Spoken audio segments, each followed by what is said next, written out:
ನಿರಾಡಂಬರ, ಪ್ರಾಮಾಣಿಕತೆ, ನಿಷ್ಠುರತೆ, ಸರಳತೆ ಮತ್ತು ಶುದ್ಧ ಮನಸ್ಸು ಇವು ಇರುವಲ್ಲಿ ಸ್ನೇಹ ಶಾಶ್ವತ.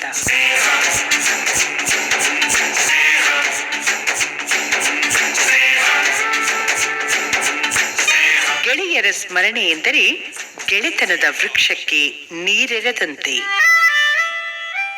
ಕಹ ಸ್ನೇಹ ಸದ್ಭಾವ, ಇತರರಿಗೆ ಒಳಿತಾಗಲಿ ಎಂಬ ನಿರ್ಮಲ ಭಾವನೆ ಸದ್ಭಾವ, ಅದೇ ಸ್ನೇಹ. ಹೀಗೆಂದಿದೆ ಹಿತೋಪದೇಶ. ಸ್ನೇಹ ವಿಕಾಸ, ದ್ವೇಷ ವಿನಾಶ.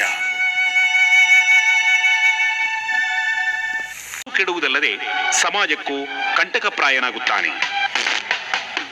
ಸಮಾಜದಲ್ಲಿ ಆರೋಗ್ಯ, ನೆಮ್ಮದಿ ಮತ್ತು ಶಾಂತಿ ನೆಲೆಗೊಳಿಸಲು ಮಾದಕ ವಸ್ತುಗಳಿಂದ ದೂರವಿರೋಣ.